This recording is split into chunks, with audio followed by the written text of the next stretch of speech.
Hello, welcome to number 6 in the series of the 5D success model. And if you haven't watched 1 to 5, please do so in order for this to make sense to you.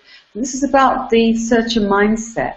And if you can think of it as a spectrum, at one end of the spectrum we've got searcher that is searching just to have the basic needs met.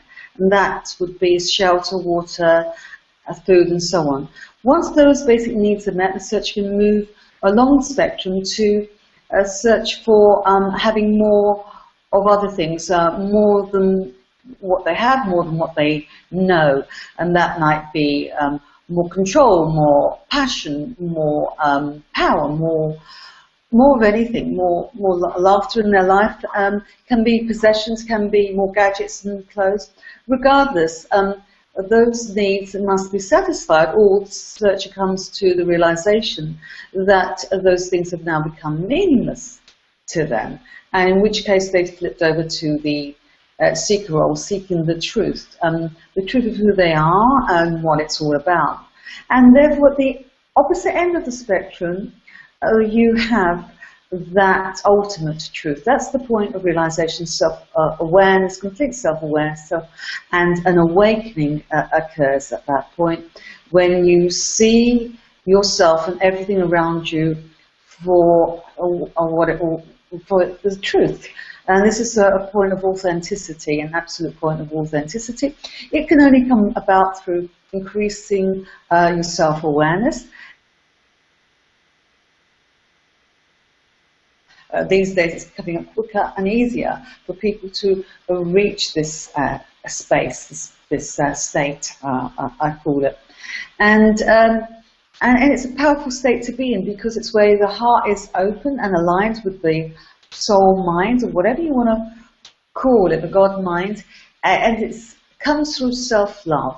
And self-love is not selfish at all. It's contrary to what some people think. It has to come through self-love, and that way it's projected out to the world, and you can see yourself from that perspective, having greater respect and love for all things.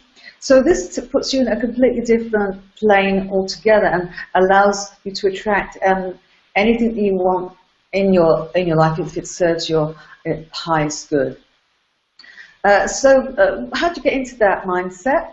Well, the seeker mindset you can fall into just by asking yourself questions like, what's it all about? What's the purpose, the meaning to my life? Is there meaning? Do ETs exist if you haven't had an experience of that? But in reality, these are the sort of questions that take you out of your normal way of thinking, your daily thinking, to a much bigger perspective, even if it's momentarily.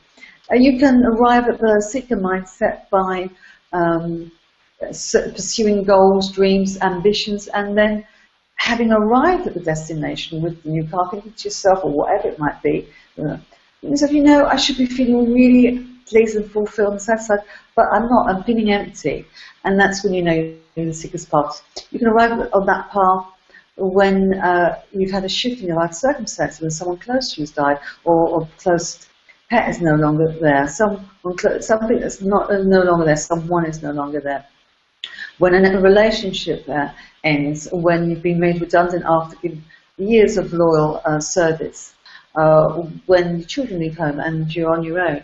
Times in your life when you are forced to take a look at some deeper things, deeper questions, asking those, when one phase of your life ends and a new phase of your life begins.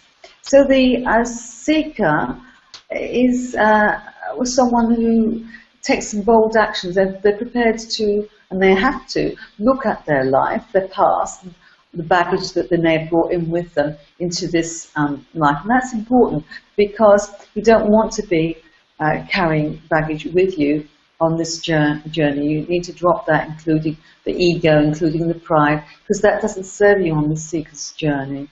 And similarly, the mindset of the seeker is one that cannot tolerate anything superficial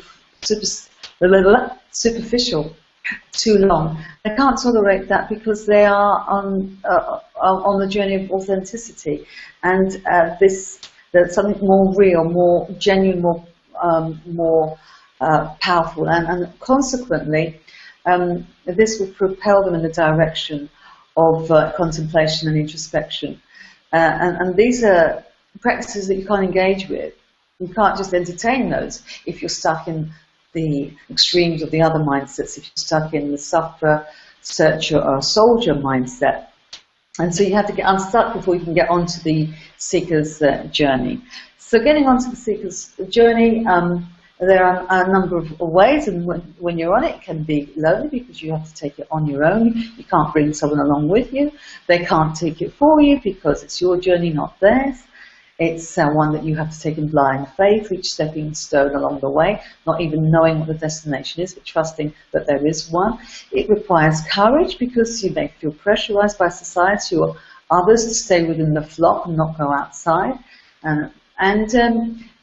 You may experience some hostility from others by stepping outside the flock.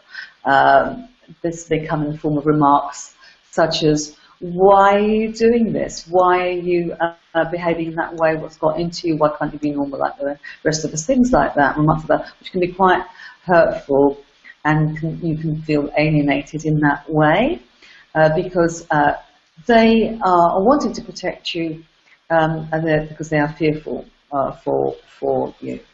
Yet in the long run, for these reasons, they come to respect and admire you because you did step up, you did show the way, and that's a true leader. And in doing so, you give permission for others to do the same in their own world, whatever world they live in. So it requires some unique to recognize that you need to trust that there's a greater force operating than you, that you're part of that force, and that will see that you will be okay. And you need to be a free spirit and not a slave to anyone, anything, or anybody. So with this free spirit and with that trusting in that force greater than you, this propels you fearlessly out of your comfort zone. And yes, there are certain things that may happen as a result. You might quit your job and not knowing if you've got another job to go to. You might go to a retreat or seek out a remote place to live, or seek a guru, teacher, mentor of some sort. These are all behaviors for finding oneself, and it shows that you're on the seeker's path. But these days you don't even need to do that because everything's been simplified, because we're living in times which are speeding up.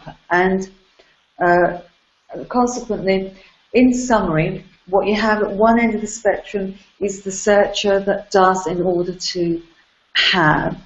Flipping over to the seeker, who is seeking knowledge of self in order to be.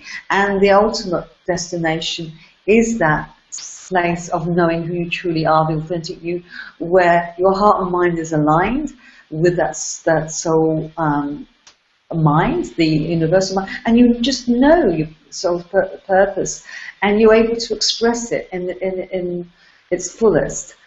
This is a truly amazing place to be, and you recognize in this space that you have been co-creating all along, the good and the bad, with this life force. And what you're doing is bringing a piece of heaven down to earth. And the more people that do that, the better place that we live in, the better earth that we live in. So thank you for now.